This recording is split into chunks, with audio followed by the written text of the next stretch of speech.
میں اپنے شوہر سے جان چھڑوانا چاہتی تھی۔ ایک رات میں چیخنے چلانے لگی۔ میرا شوہر ڈر کر فوراً مولوی صاحب کو لے آیا، جسے دیکھتے ہی میں اس پر مر مٹی۔ اب میں ہر روز یہی ناٹک کرتی۔ ایک دن شوہر دوسرا مولوی لے آیا۔ اس نے میری چوڑی پکڑ لی اور میرے شوہر سے کہا کہ پریشان نہ ہو، آج میں اس کا جن بھگا دوں گا، مگر تمہیں کمرے سے باہر جانا ہوگا۔ یہ سنتے ہی میرے پیروں تلے سے زمین نکل گئی۔ اور پھر اس نے مجھے، آج میں جیسے ہی گھر میں داخل ہوا، پھر وہی شور شرابہ اور بیوی کا وہی رونا دھونا۔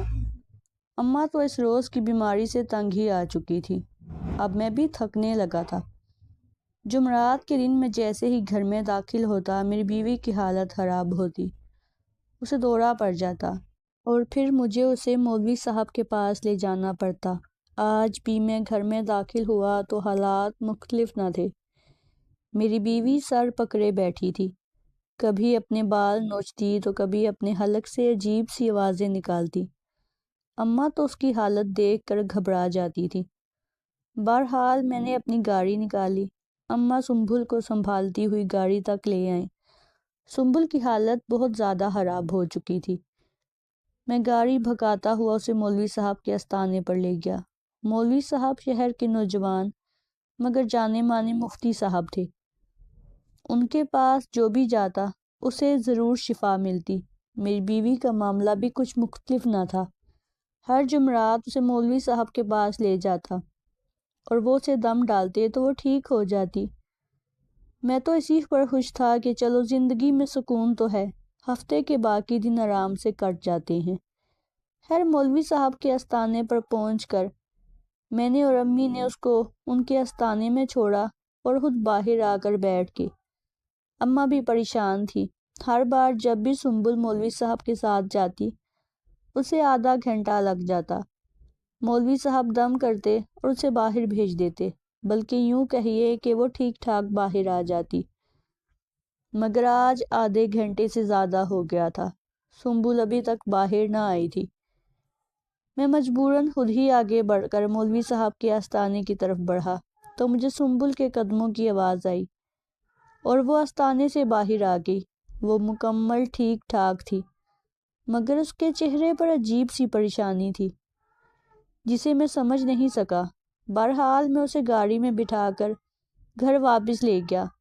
اماں مجھے کہنے لگی کہ ہمیں اس کا کوئی مستقل حل کرنا ہوگا۔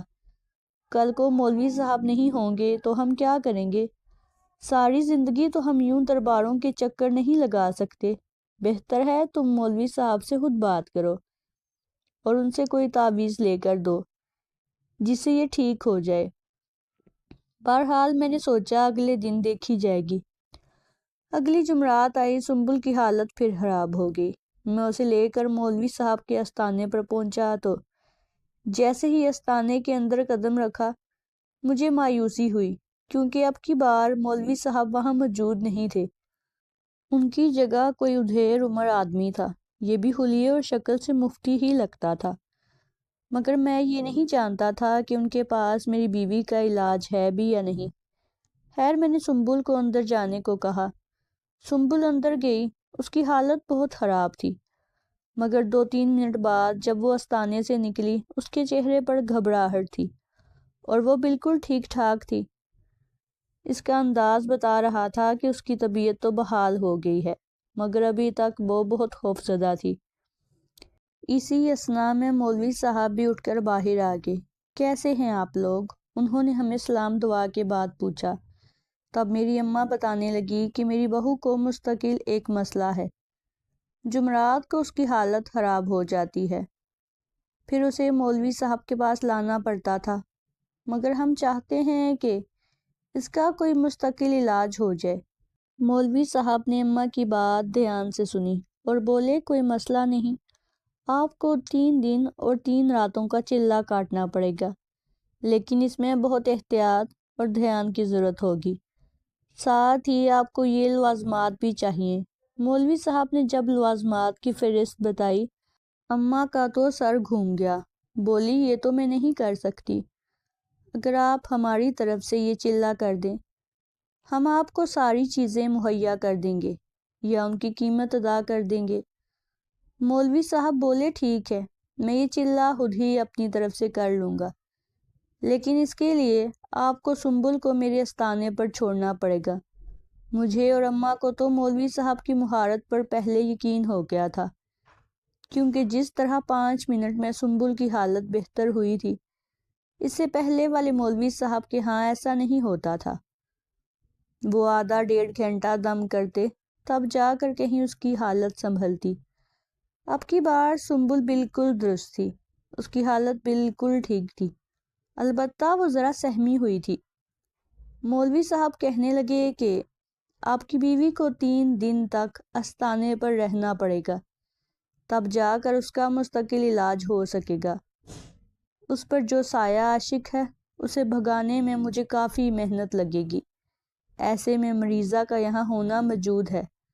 اگر وہ گھر میں یا کسی اور جگہ موجود ہوگی تو اسے نقصان ہو سکتا ہے۔ یہ دیکھ کر سنبل کا رنگ پیلا پڑ گیا۔ بولی میں یہاں 1 منٹ نہیں رکوں گی، مجھے اپنے گھر جانا ہے۔ میں بالکل ٹھیک ہوں، میری طبیعت کو کچھ نہیں ہوا۔ یہ سن کر مولوی صاحب بولے آپ کی بیوی کو مستقل علاج کروانا ضروری ہے، ورنہ اس کی حالت دوبارہ خراب ہو جائے گی۔ یہ جتنا مرضی کہے، اس کے اندر سایہ موجود ہے، وہ نہیں چاہتا کہ اس کا علاج ہو۔ میں تو کہوں گا کہ آپ اسے یہیں چھوڑ جائیں، کیونکہ اس کا علاج ہونا بہت ضروری ہے، ورنہ کل کو یہ آپ کو نقصان پہنچائے گی۔ اگر انہوں نے ایسی بات کی کہ میں اور اماں قائل ہو گئے۔ ویسے بھی سنبل پیروں فقیروں کے پاس جا کر ٹھیک ہوتی تھی۔ میں نے حامی بھر لی۔ سنبل میرے پاؤں پڑ گئی۔ خدا کے لیے مجھے یہاں مت چھوڑیں، میں نہیں چاہتی میں یہاں رہوں، میں یہاں سے اپنا علاج نہیں کروانا چاہتی، میں ٹھیک ہو گئی ہوں، آپ میری بات سمجھنے کی کوشش کریں۔ سنبل کی باتیں سن کر میں اور پریشان ہو گیا۔ اماں بولی نہیں نہیں، تمہارا علاج ضروری ہے، تمہارا علاج مولوی صاحب ہی صحیح کریں گے۔ اس کے اوپر جو جن عاشق ہے وہ اسے مجبور کر رہا ہے کہ وہ اس کا علاج نہ ہونے دے، ہم اسے یہیں چھوڑ کر چلے جائیں گے۔ ہم نے سنبل کو زبردستی استانے پر چھوڑا اور خود گھر آ گئے۔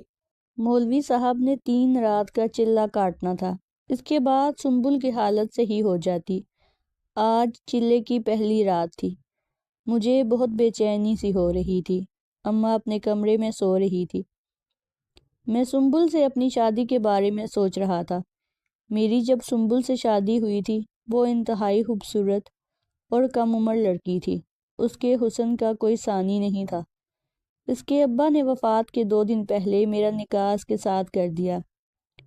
میں سنبل کو آج بھی چاہتا تھا اور پسند کرتا تھا، مگر سنبل کی آنکھوں میں کبھی اپنے لیے محبت نہ دیکھی تھی۔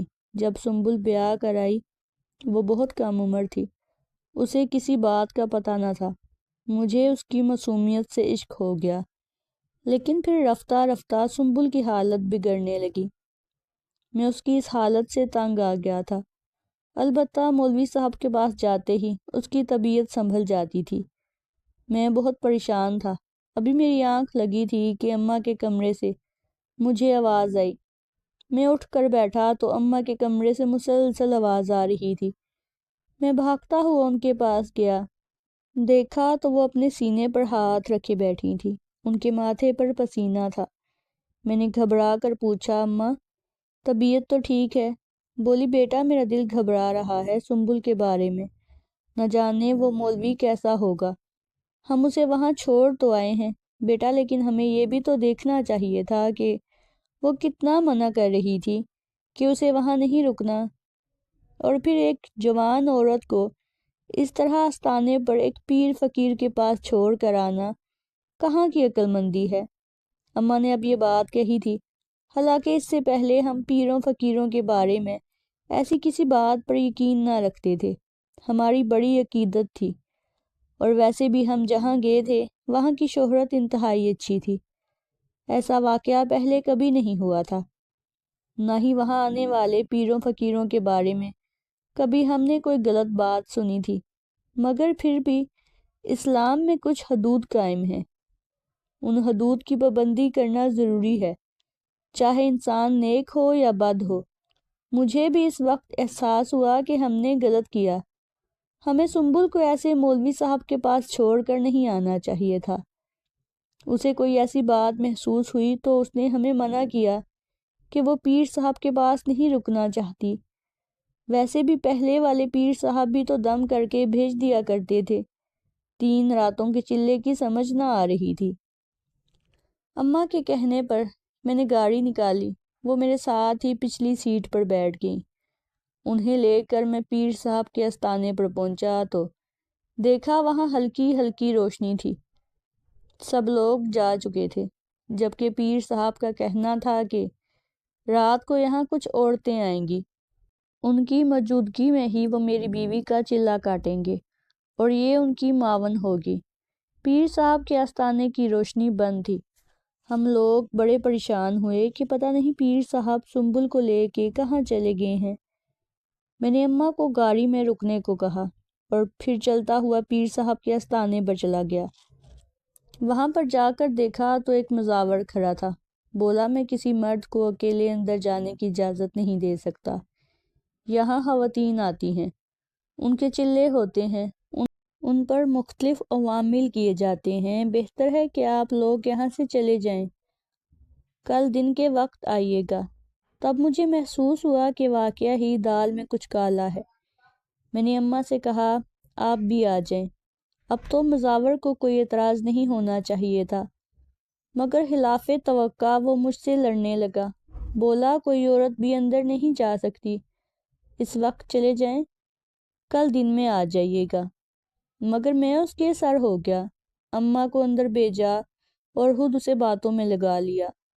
وہ صحیح اور غلط کی بحث مجھ سے کر رہا تھا، جبکہ میں جانتا تھا کہ یہاں کچھ بھی صحیح نہیں ہو رہا۔ آخر رات کے وقت یہاں پر کون سے چلے کاٹے جاتے ہیں، جبکہ پچھلے پیر صاحب تو ایسا کبھی نہیں کرتے تھے۔ اماں جو آستانے کے اندر گئی تھی، چیختی چلاتی واپس آئیں، بیٹا جلدی چلو، سنبل رو رہی ہے۔ خدا جانے کیا ہوا، پیر صاحب دروازہ بھی نہیں کھول رہے۔ اماں کے کہنے کی دیر تھی کہ میں ان کے پیچھے پیچھے دوڑا۔ دروازہ واقعہ ہی بند تھا۔ سنبل کی ہلکی ہلکی سسکیوں کی آواز آ رہی تھی۔ میں نے دروازہ توڑنے کی کوشش کی، مزاور آ کر مجھے روکنے لگا، مگر جوش غیر میں نے دروازے کو ایسی ضربیں لگائیں کہ دروازہ ٹوٹ کر چوکھٹ سے الگ ہو گیا۔ اندر دیکھا تو سنبل اندر چادر میں لپٹی بیٹھی تھی، وہ رو رہی تھی۔ خدا نخواستہ کچھ ہو تو نہیں گیا، میرے دل نے سوچا۔ اس کمرے کی حالت کیا بنی ہے؟ میں نے ارد گرد نظر دوڑائی۔ عجیب تنگ سا کمرہ تھا، جس میں اور کچھ بھی نہ تھا سوائے ایک بستر کے اور ایک انگیٹھی کے۔ سنبل، مولوی صاحب کہاں گئے ہیں؟ میں نے اسے کاندھے سے جھنجھوڑتے ہوئے پوچھا۔ مجھے نہیں پتا، وہ مجھے یہاں بند کر کے اس دروازے سے باہر گیا ہے، نہ جانے کیا چیز لینے گیا ہے۔ مجھے اس کے تیور ٹھیک نہیں لگ رہے۔ خدا کے لیے مجھے یہاں سے لے چلیں، میں یہاں 1 منٹ نہیں رک سکتی۔ اس شخص نے مجھے اس قدر عجیب باتیں بولی ہیں کہ میں آپ کو بھی بتا نہیں سکتی۔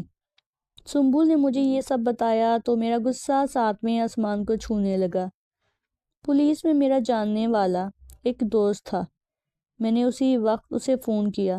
میں تو سمجھتا تھا کہ اس آستانے کی شہرت اچھی ہے، اماں نے بھی کبھی کوئی منفی بات نہ کہی تھی، تبھی میں اپنی بیوی کو یہاں لے آیا تھا۔ پھر اماں کے ہی اصرار پر میں سنبل کو یہاں چھوڑ کر گیا، مگر اب حالات مختلف تھے۔ پیر صاحب کی اصلیت کھل کر سامنے آ چکی تھی۔ 15 منٹ کے بعد تھانے کی گاڑی بھی آ گئی۔ جب پولیس کی گاڑی آ کر آستانے کے باہر کھڑی ہوئی تو مزاوروں کے بھی ہاتھ پاؤں پھولنے لگے۔ کہنے لگے کہ ہم تو یہاں محض کام کرتے ہیں، ہم پیر سائیں کو نہیں جانتے۔ پیر سائیں خدا جانے کہاں گئے تھے۔ غالباً اپنے ارادے کی تکمیل سے پہلے وہ کچھ انتظامات کرنا چاہتے ہوں گے، تاکہ وہ اس بات کو یقینی بنا سکیں کہ آستانے پر کوئی نہیں آ رہا۔ مگر انہیں میری موجودگی کی اطلاع مل گئی ہوگی، تبھی وہ کسی چور دروازے سے نکل گئے ہوں گے۔ پولیس والوں نے سارا آستانہ چھان مارا، مگر وہ شخص کہیں نہیں ملا۔ میں اپنی بیوی کو لے کر گھر آ گیا۔ وہ بیچاری مارے ڈر اور خوف کے کانپ رہی تھی۔ میں نے اسے چادر اڑائی اور ہم گھر پہنچ گئے۔ سنبل کی حالت انتہائی نازک تھی۔ میں نے اسے آرام کرنے کو کہا اور خود بھی سو گیا۔ صبح اٹھا تو سنبل ابھی تک سو رہی تھی۔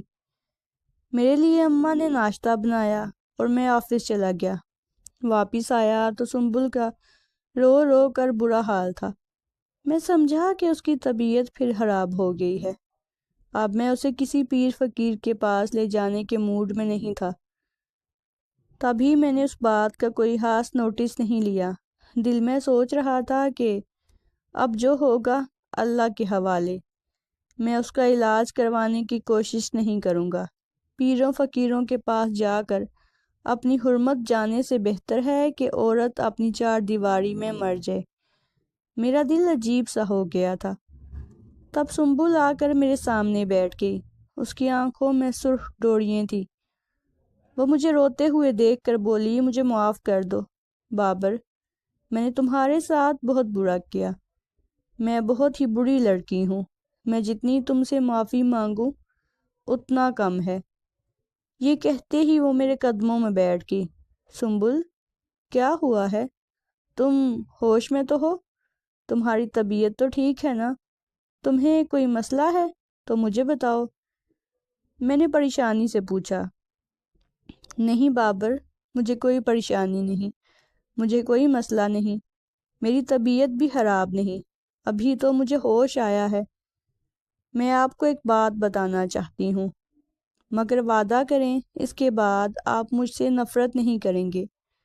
میں نے اکثر سنا ہے مرد اکثر سچ سننے کے بعد ہی اپنی بیویوں کو دھتکار دیتے ہیں۔ خدا کے لیے آپ ایسا مت کیجیے گا، مجھے میرے ضمیر کا بوجھ ہلکا کرنے دیں۔ سنبل نے کہا تو میں پرسکون ہو کر بیٹھ گیا۔ کہو سنبل، میں سن رہا ہوں۔ وعدہ کرتا ہوں کہ تم سے نفرت نہیں کروں گا۔ بڑے ہی کم ظرف مرد ہوتے ہیں وہ جو اپنے وعدے پر قائم نہیں رہ پاتے۔ بتاؤ کیا بات ہے؟